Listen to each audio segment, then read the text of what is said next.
coming not only to share our potluck supper, but they're also going to entertain us. And a little later, we'll explain what they're going to do. There are a few announcements we want to make before then. One is we have a new program chairman. Mary Bloom, would you stand up? She's our new program chairman.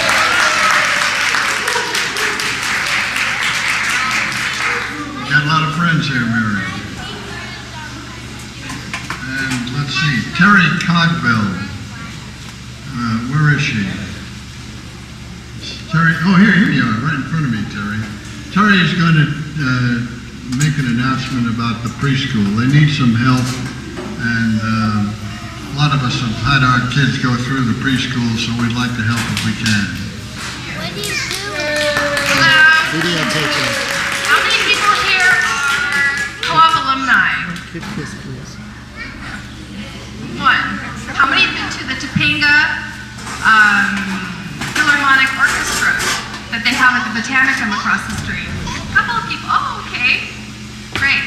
Well, this year our staff is asking for the community to help us put on the TPO, Topanga Philharmonic Orchestra, and we have 7 children in the co-op this year, and it's the family members that put this great event on that everybody can enjoy, but it takes a lot of people. So several people on the board of the Historical Society have come together. Ami is writing a wonderful article in the Messenger. Look for it. It's going to be the next one. Ami Kirby. And Jerry Haig's daughter, who is graduating from Nashville, University of Nashville. She's one of our, Vanderbilt. She's going to be included in a series of articles. It's going to be then and now, the alumni that are what they got out of the experience of being in the co-op. So it'll be very interesting, very historical, very informative, and in this article that's coming out, written by Ami, it's going to tell you that we would really love for you to participate and help us come together as a community, and let's put this Philharmonic Orchestra event on, and let's keep the co-op going, because it's such an important part of our community. It's so much in our history, and we don't want to let it fall apart. So February 15th is a Thursday, and it's going to be at 6:30, so it's after dinner for dessert. So, and we're just going to try to organize it all, just come together and have a wonderful concert this year. So, and thank you to those, Mary Bloom, who was helping us out there also, and Roberta Kirby, and Donna, and Barbara Allen, and the Arson Watch, and the DRT. They're all going to be helping us that day, so please come on out and support your local co-op preschool. Yeehaw! Yeah, thank you very much.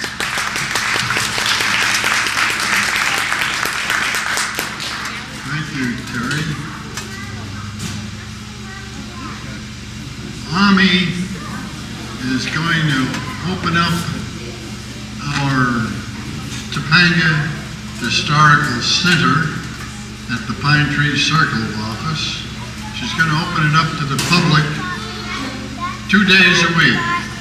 It'll be open Wednesdays from 10 in the morning to 1 in the afternoon, and on Sundays, 1 in the afternoon to 4. So that's our first offering to the community of the history of Topanga in living photographs.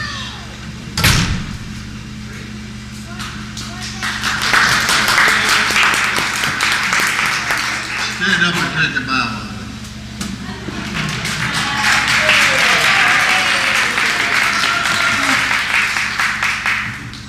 And then the Chamber of Commerce is going to have a dinner on Sunday. Saturday? Yeah, and they still have some tickets. It's going to be very special at the Mermaid Tavern. No, here. Well, it's going to be in the community house. I just got this assignment at the last minute.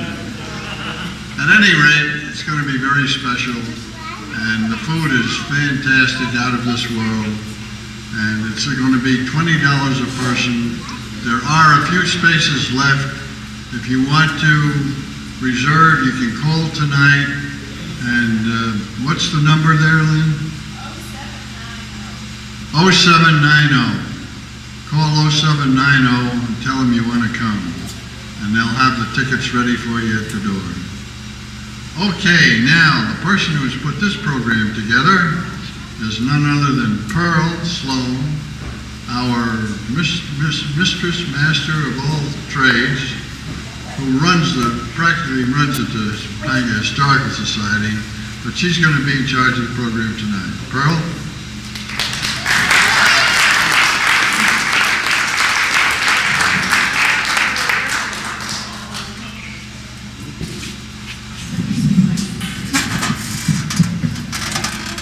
Can I do this without a mic? No. Oh, I bet I could. We're hard of hearing. Oh, well, I am too. No, it's wonderful to see so many of you here tonight and so many new people. Do keep coming to all our Historical Society meetings, and I hope that you all sign our guest book. And we're just about right on time. And for heaven's sakes, remember to take all your plates home. We always have a couple that are left and there are no names on them.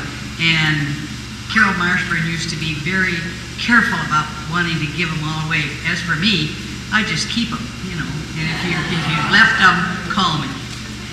Anyway, I would like now to introduce our guests. First of all, I'd like you to meet Don Mitchell, who is Robin's husband. And a very important person, wait until I find his name, John Gensley.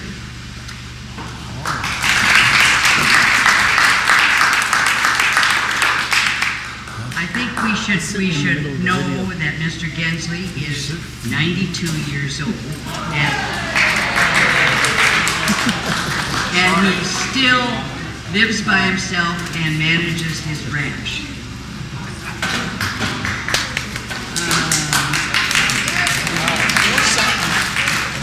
And, now I hope I pronounce this right, Adria Lacamala. And Carlos Lacamala.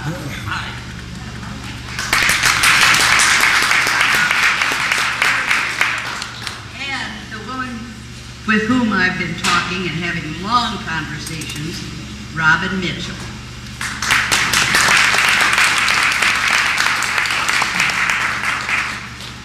Carlos is going to present first. He was born in Cuba. He researched Juan de Anza at the University of Madrid and also at the University of Mexico District Federal and also at UC Berkeley in their extensive library. And he is a noted artist. These are copies which he has made, and it's one per family. And I'm passing these out first so that as he speaks, you will have a feeling of what he is speaking about. So it's one per family, and Pearl, could I ask you to see that, what you will get?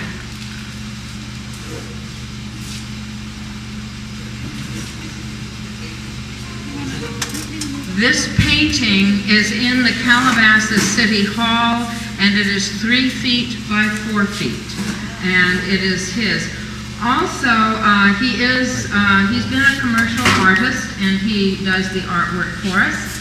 And if you are traveling, if you happen to travel to Ventura and you're coming back, when you get to Las Virgenes Road, you can look up, and there's a big billboard that is advertising the Malibu apartments, and that is his artwork. He was commissioned to put that up. There are other forms of his artwork that are around, these are the two that you can recognize.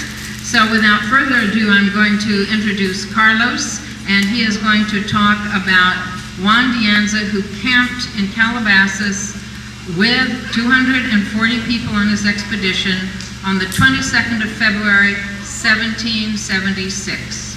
Carlos.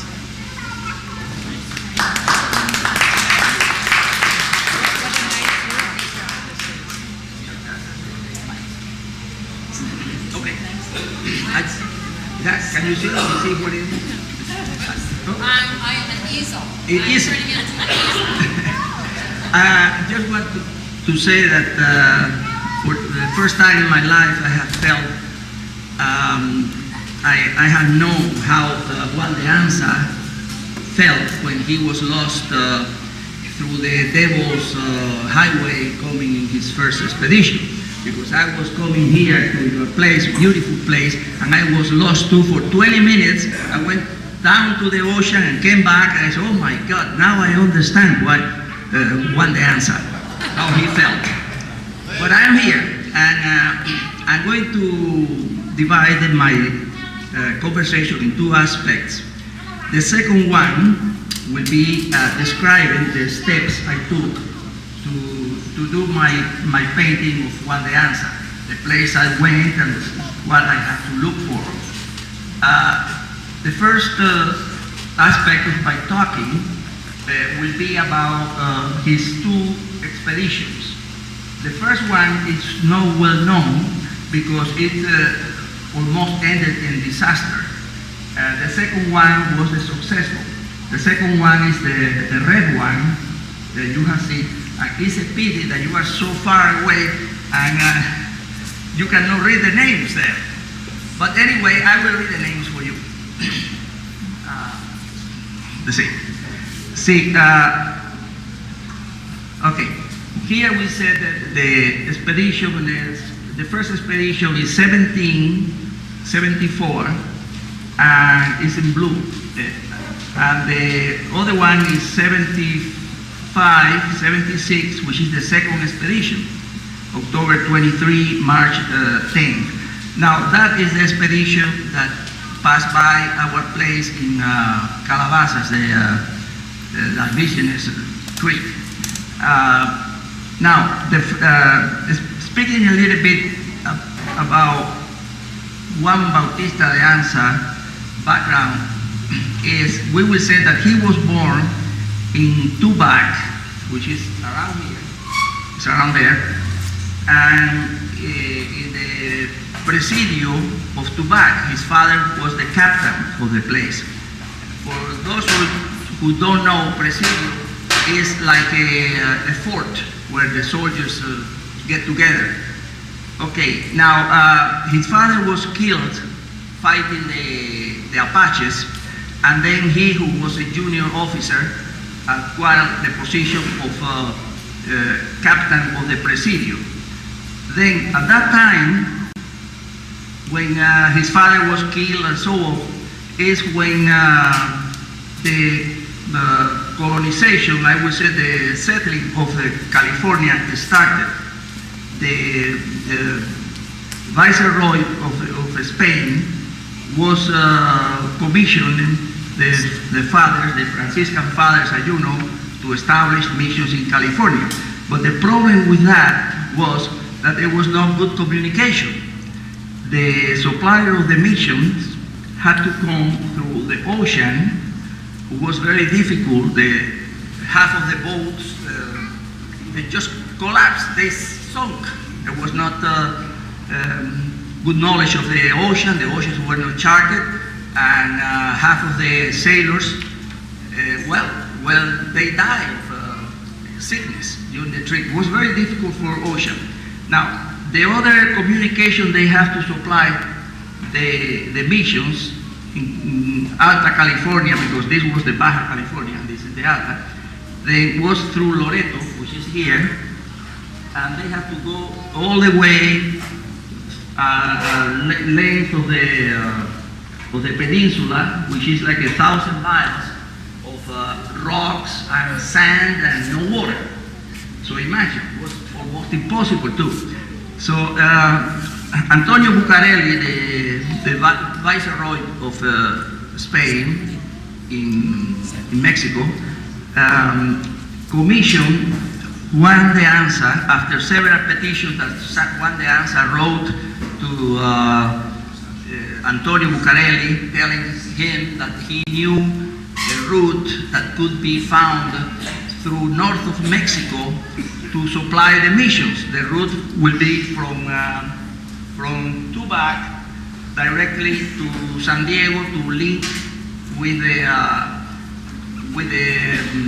highway, the King's Highway, what we call the Camino Real. Then finally he was granted the permission to establish, to organize an expedition, but that first expedition, there was no money. The Spain government told him that he had to prove with facts that that route was possible to establish before the Spanish government put any money. So practically he had to put the money himself to do his first expedition, who started from his home, from Tucson, his first expedition, and then going west, he went to the area called the Devil's Highway. That's what I mentioned at the beginning of my talk. And when he went here, he started swinging one way or the other, ups and down. He spent 10 days, and he almost died, him and his people, because they ran out of water and out of food, and the horse and the cows start dying, all of them. So finally, the priest who came with him, who was Padre Garces, he had some good experience in the area. He was friend of the Yuma Indians who live at the crossing area of the river Colorado. To cross the river Colorado, for you who have been around there, you will see that all the river is kind of a ditch all the way, and there is only a few places where the highway can go close to the level of the river to be crossed. So at that time it was even more difficult. Anyway, finally they found a way to get out of this mess of a devil highway, and then they went north. When they went northwest, they went to San Gabriel, and then in San Gabriel mission, they found another big problem, that they did not have supplies. They already had eaten all the supplies, and they could not continue north. So what they did is they thought they had to come back to Tubac, and lost all his money. But he was kind of a lucky and with good temper, a young fellow, 38 years old. What he did is he divided his group of people, and he had at that time 24 people with him. And then he sent 12 of the people back he asked 12 of his people to stay in San Gabriel mission, because at least they had food there. And then he took the rest of the trip with 12 soldiers, 12 people, the priest included and so on, to continue north to Monterrey with a very, very limited ration of food. Of course, water, they did not have any more problem, but they had problem with the food. And half of the horses and the cows, everything had died. So they arrived in Monterrey completely exhausted and poor and so on, but that was the great success. Once they arrived to Monterrey, he has proven that it was possible a route from Tubac, north of Mexico, to go to Monterrey, the capital of California. Now, from here, he came back to Monterrey pretty fast, to give the notice to the representative of the King of Spain, Antonio Bucareli, that he had found the place. And he was very, very well received by the Spanish government. They raised his grade in the army. He was raised to lieutenant colonel, and then he was commissioned at that moment in Mexico City, where he was, after Tupac. He was commissioned to organize a large expedition to come to San Francisco, with a chart to establish a pueblo in San Francisco, also a presidio, and also a mission in San Francisco. So he was given plenty of money and open hand to buy anything that he wanted, and he organized a group of 240 people. Most of them were very poor families from Culiacan, one of the poorest places in Mexico at the time. And those people had nothing to lose, so they all said, yes, okay, let's go there. So from those 240 people that depart from Culiacan, they are talking now of the red color. The red color is the second trip. From those people, much more than half were children. In other words, there were like 160 children, and what was the rest? 80 persons or so. There were like 2 children for one grown-up. So I can imagine what a big mess was that trip with so many kids, you know. See, we have only two grandchildren, as beautiful as these 2 girls. They are beautiful, the same age, and when we do babysitting for them, the Saturdays, you know, my son and my daughter, they want to go to the movies, so we do babysitting for them and stay at night sometimes with them. And it's a big trouble. Oh my God, only 2 kids, and they know where the Pepsi Colas are, they know how the channel, they know how to put the VCR, all these things. And that time they didn't know how to put the VCR, so I imagine how they could survive, you know, with little kids. But anyway, most of them were children. One of the funny things too, well, it's not funny, it's a reality, is that it was the most successful expedition that ever happened in the continent of the United States. And that includes everything, you know, from George Washington to whatever. The most successful, because even though they had tremendous problems, they had the coldest winter that ever has been recorded in California, was at that time, the time of the expedition. Even though they left 240 people and they arrived 242. So, 2 more arrived, 2 children more were born. In fact, reality were 3 children more were born, but the mother of one of the children died the first day they left. How can we do this? The first day they left Culiacan, the very first day, the woman died. Nothing to do with the expedition, is that she died of birth. But she would have died anyway in Mexico City, if that's the case. Anyway, she was buried in her casitas, where they had some funeral services for her, but the children were saved. So that's why there were 3 new children that arrived in where was they arrived now? In Monterrey? No, in San Francisco.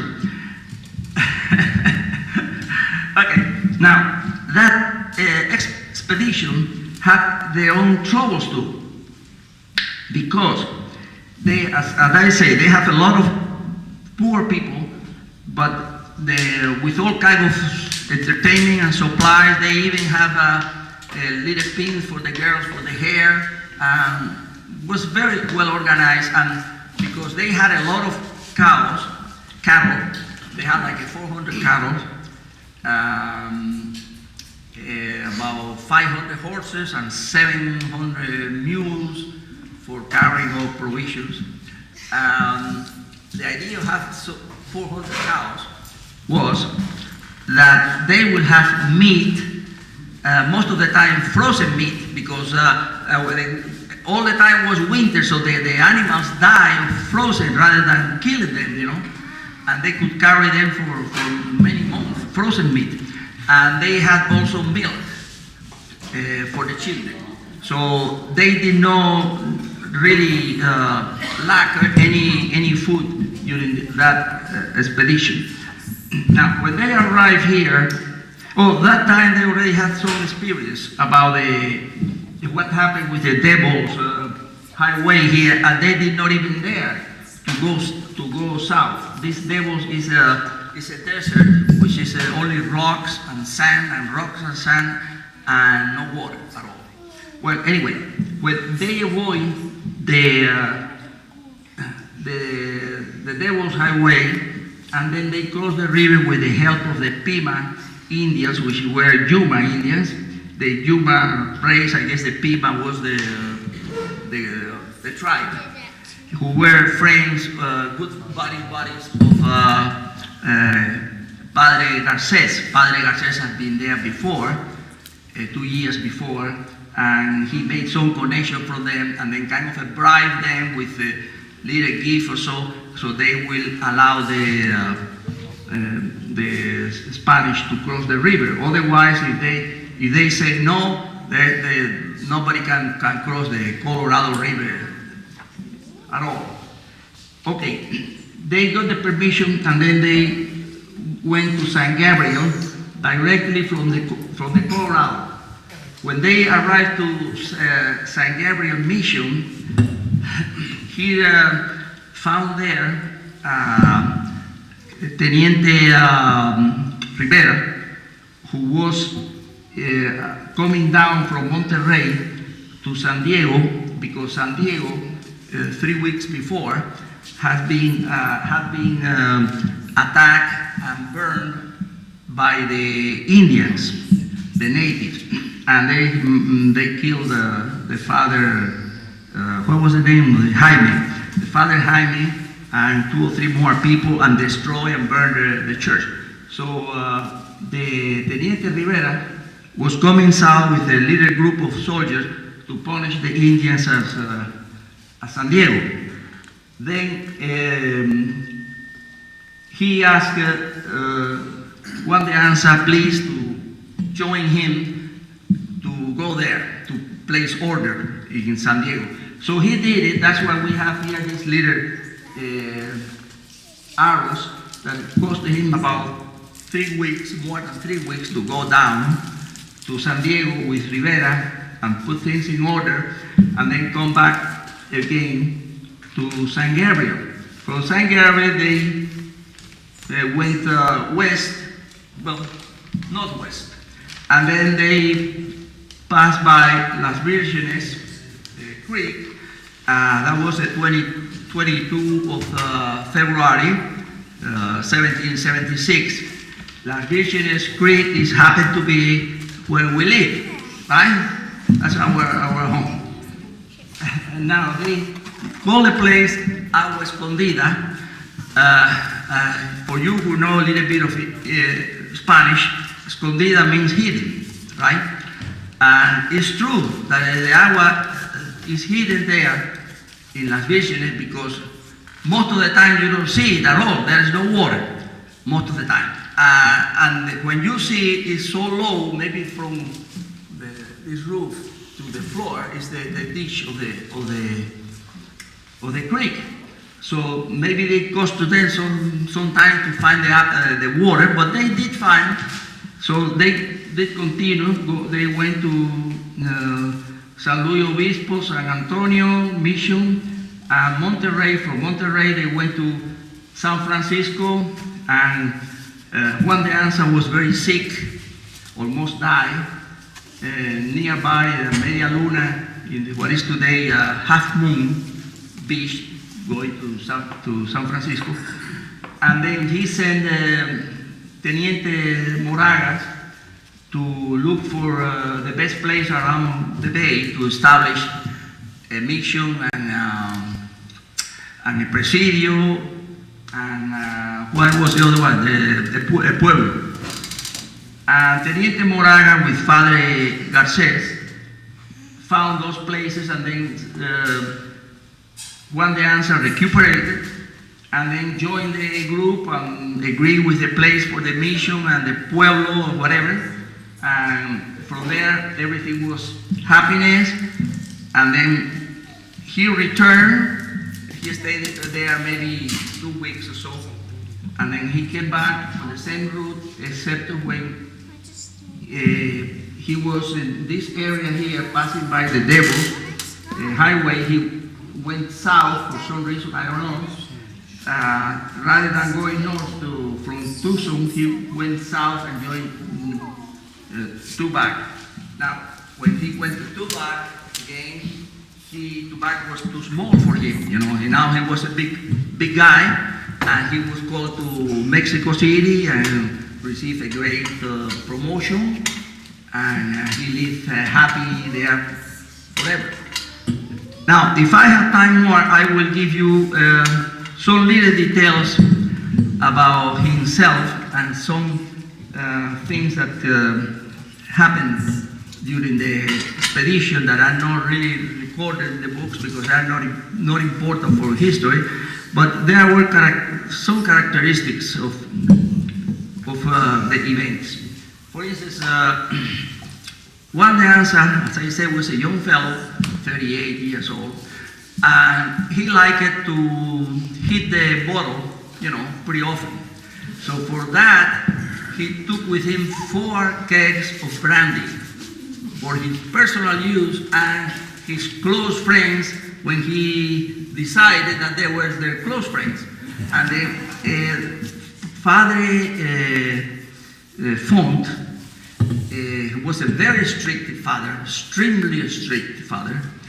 He disapproved that, and he was constantly on his back, you know. Whatever they say, I don't know, they say in Spanish too long ago, so I forgot it. Now, he also liked to dance. Seems to be that he liked girls too, but nothing is recorded about the girls. But he liked to dance, he likes to dance fandango. Padre Font was very mad again. They say that only devils dance. And, you know, he thought that the devils, when they are planning to do something evil, they get it and have a good dancing to celebrate it.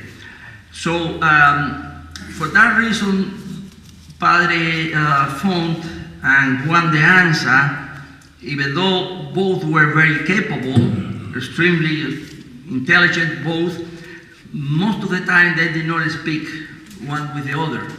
They respect each other, but they were most of the time without talking with each other.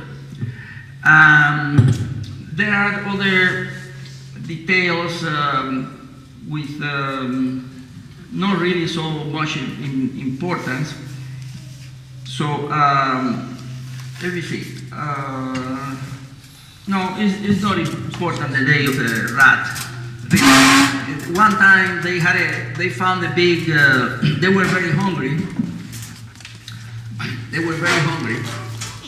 And they found some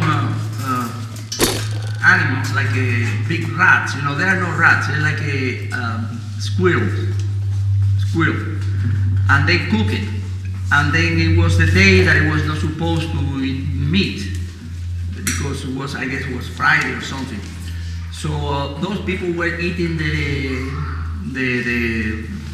squirrels, but Father Font said that they were rats. There was a big argument between rat and the square, and then the big pot fell to the floor, And there everybody was sad because nobody ate anything because Father Font was bogging too much with that situation, and he did not allow to have a happy meal. Anyway, that ends for the moment that part of my knowledge about what happened in this expedition. And now I'm going to tell a little bit how the steps I took to do my research for this painting that is in City Hall of Calabasas. Okay, I think we finish now with that. What?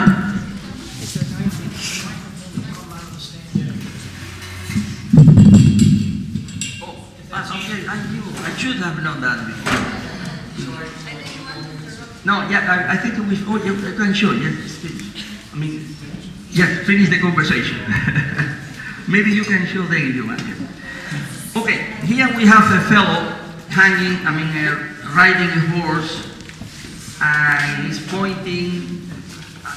He's pointing with his left hand to a little rancheria by the inhabited by the Topogo Indians, which used to live in the area where where today we have the Juan de Anza Park. Behind that, there is the little river, the little creek, which is the famous Las Vírgenes Creek. Now, the background you see here is Calabasas. I painted first Calabasas looking from Las Vírgenes south toward the ocean, and I took photos and I took sketches, and I was very much concerned about the kind of vegetation, the plants, the weeds, all these things around.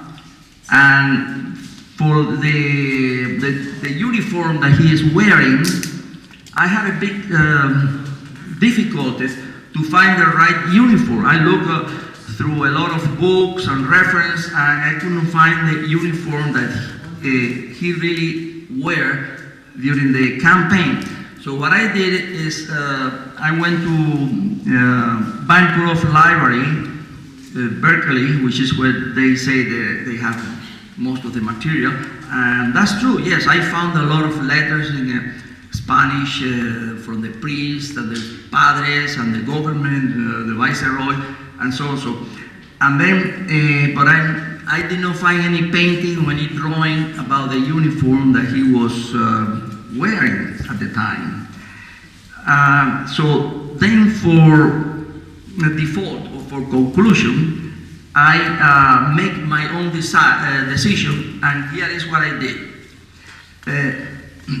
The type of uniform that appears in most of the paint drawings that I found of Juan de Anza, of course, were done recently, like this beautiful brochure we have here, and so nothing was done from the era. But I look for the uniform of the captain of the Spanish army at the time, and then that was the uniform that it was used by the captains of the Spanish army at the time. Now there was another uniform which is more popular, that in which the Anza is painted in most of the paintings you probably have seen. In fact, there are two other uniforms. One is with his famous cuera, which is like a gown made of heavy leather. That one probably is the one he must use most of the time, because they were protected against some possible rocks or arrows from Indians or things like that. So they use that during the day. But there is another uniform, which is the one that people use more for when they paint the Anza, is the uniform similar to the one that was used by George Washington. It's the type of uniform. It looks like a George Washington uniform, and they paint always, or not always, many times they painted Juan de Anza with that uniform. Well, Juan de Anza was not a volunteer from the Catalan army, and that uniform, the one that looks like a George Washington that is used in some of the painting today, was for the Catalan volunteer army. Okay? Catalan's volunteer army, as the name says, is a volunteer army that came to America with a deal of working 3 years or 4 years in the army, and after that time of serving the king, they will be entitled to a grant of land. So that was the deal with the Catalan. Catalonia comes from the south of Spain, you know, Catalan people, army. That was the most people. In California, most of the people of the army were from volunteers for the Catalonia army, because they had the hope to have grants of land here in the area. But the Spanish, really Spanish, which were no volunteers, they wear that particular uniform with all the details and so on. According with the hat, Juan de Anza had that hat, but he had the hat with him in the expedition. He wear when they have fandangos and dancing, so and so. But probably he wear the three-cornered hat that went with this kind of uniform. But in any case, it's all right. You know, he might have a liberty one day wearing his fancy hat. The horse I found in the records, I could not find any picture drawing of the horse that he wore during the trip. But I read that he had a Arabian horse in his trip. So, because the Arabian horse can come in many colors, there are white Arabian horses, there are even black Arabian, there are grayish with the spotted grayish spots all around. So then I say, well, now is my turn. I'm going to decide what color I like the horse. I decided for white, because I thought, well, you know, if Napoleon and Simon Bolivar and George Washington, those fellows were all with white horse, let's put Juan de Anza with a white horse too. Why not? Nobody can argue, you know. And then, I don't know, the rest is just went there, came with all the reference, and start working in my home, and my wife, you know, once in a while say, hey, you come here, open this bottle, I cannot do it, or whatever, you know, or do the dishes. So I was doing both things at the time, but finally I painted, I showed to the people of the city, they love it, I wanted to sell it, but they convinced me that it's better to be immortalized in a painting, that they will exhibit in a city hall, you know, forever. I say, well, what about you, in addition to that, they pay me to. I say, no, artists are so materialistic. You think you are grandchildren and the future, whatever. You say, okay, well, all right, just have the painting, and that's the story for the moment. And I'm here, very happy to be with you, and I have really enjoyed your company. The food was delicious, and as I say, if I had not got lost in the devil's highway you have here in front of you, I would have been great. But anyway, thank you very much for giving me the opportunity.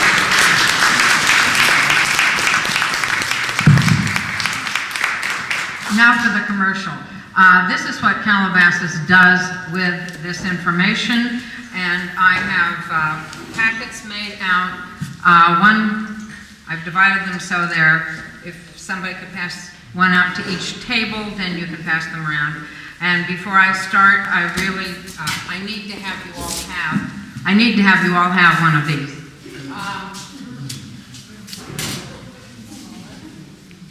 These are programs that are left over from our Juan de Anza pageant. These are from '96, and the main lead for a teenage boy, Bartolo Tapia, was played by a young man from Topanga in this particular production. The ones from 2000 we have given out. We don't have any more of them. But now that it looks like you have your packets, I'm going to take mine and take you through the packet so that you understand what the information is.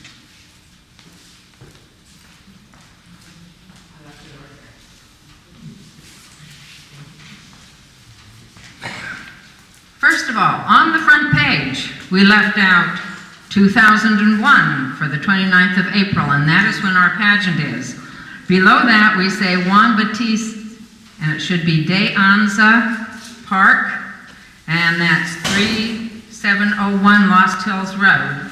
If you open your packet, we are having casting calls on Saturday the 20th and February 3rd, and we've extended that to February 11th, and we really are interested in having people audition for these parts.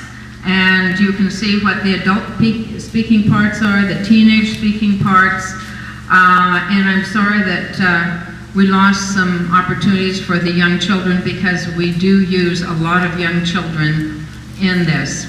The next page is your own copy of the map, so if you want to make notes on this, add maybe the first trek, you can do that. This next page to me is very important. It came off the internet, and where it says Juan Bautista de Anza, it points out that if you're not going to say Juan Bautista de Anza and you want to shorten it, it should be shortened to Anza. And it is a 20th century United States thing to call him De Anza. Up until the 20th century, nobody referred to this gentleman as De Anza, it was Anza. And you're going to hear people say De Anza, but you will know the correct name if you're talking about him. The next page is a summary, very short, of kind of what you've already heard. The last page is the flyer that we gave out last year. So the front page and the last page are the flyers from last year. Any of you that would like to have one of our programs from last year, you may come up and get them. And I'm going to explain a little bit, very quickly, about some of the things that we have up here for you to see. First of all, these are examples of things from the web that you can pick up. They have all been printed out from the internet. Next, we have some books that show the costumes. And this is, this front painting is of Stephanie Abramson, and she is the one that heads up all the equestrians. Nobody rides a horse in this pageant without checking it out with Stephanie, and I've marked places in here where you can see her pictures. She is well known as an equestrian, and she keeps us from being, from lawsuits. She knows when to say a horse may be in and when the horse should not be in the program. Then we have some books. These show, this book shows the program as last year. We were rained out, no equestrians. I'm going to pass, I'll put these pictures over here where people can look through them fairly quickly and get an idea. This is the handbook of the 1976 program, and that was what brought to attention in Calabasas that Juan de Anza did come through here. When I was a child running the area, it was Joaquin Murrieta that was the big deal. And of course, in your Topanga story, it is Vasquez that Jesus Santa Maria ran into. So we have these different historic traditions, and this is the one that affects Calabasas, but also Topanga. This book has the some of the previous pageants that we had, and these were at Malibu Creek State Park. And I'm going to bring in just a little bit about the connection of Topanga with Malibu Creek State Park. This particular lady, my mother, is the one that wrote the Juan de Anza play and got it going at Malibu Creek State Park.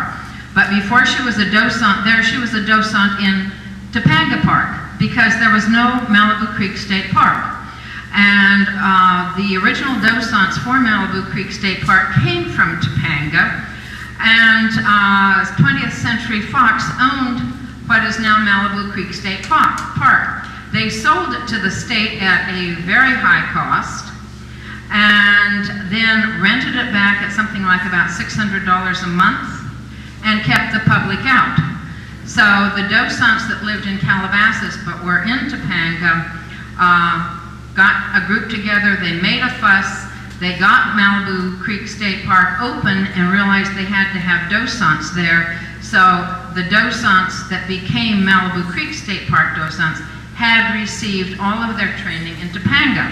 So there's that close relation. Topanga got the docents going, and she was one of the docents in Topanga, and that's kind of one of the quick relationships. I think that we have enough on Juan de Anza tonight that I won't go into other connections between Calabasas and Topanga, but there have been quite a few. And I'd like to say thank you very much. I'd like you to look at the pictures and question us as to what these pictures are showing. We have them, we can spread them out, because it gets a little testy when everybody's up around the table. So I think that concludes our program. Are there any other questions? If not, please look at the pictures and we can stay on. Yes? Can we purchase tickets, or is it? There are no tickets. This is open to the public. This is nonprofit.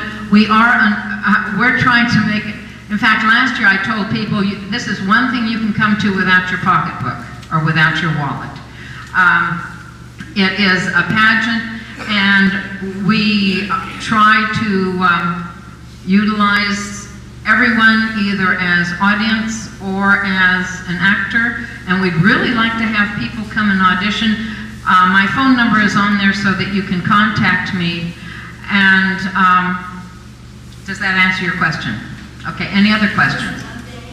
It's just the one day, because we're not strong enough yet to pull it for 2 or 3 days. Everybody is volunteer, and as a result, with all of the rehearsals, one day is about all that they can commit to, and it's a Sunday. Originally, my mother really wanted this pageant to always be as close to the historical date, the 22nd of February, and we've been running it that way, but we've had too many things raining out. We're getting too many ulcers, and so on 3 different meetings it was voted that we put it later, and we decided April 29th so that we would not run into Purim and Passover and Easter and all of those things, so it's past that. Yeah, I mean, it was either before the religious observances, which start in March or so, or the latter part of February, and continue up through April. Any other questions? If you have questions, I'll answer them personally. Carlos is available to answer them personally, and you have your packets. I hope you will take them home and refer to them. Yes? Yes, there is an area for picnic, and that's a good question. There are food places up closer to the freeway on Las Virgenes Road, but we are trying to keep commercialism out. where, and one of the, thank you. One of the things that we feel is so exciting is, if you will look in these pictures, you will see that our stage sets are the mountains, and they stay there all year long, and they were there when Juan de Anza came through. So thank you very much, and please look at these things, and I'll answer other questions later. Thank you.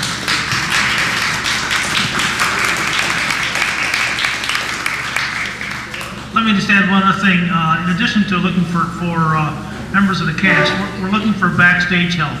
And by backstage, I mean people would like to help with costumes, publicity, all the things that you all know go on to support the cast on the stage. So if you'd like to help us in any way at all, either as a member of the cast or as a member of the backstage crew, please get in contact with us. We do need help. This is my business manager and husband. Thank you. And so if any of you would like, these programs have Let's live in a hideout at Topanga. Come on, let's head out to them hills. Lots of stained glass, cold water in the bath. We can live without those fancy frills. Let's live in a tree in Topanga. Maybe in the leaves they'd leave us be. We could live in a squirrel hole and play our rock and roll. Come out on the limb and you can be a nut like me, yeah!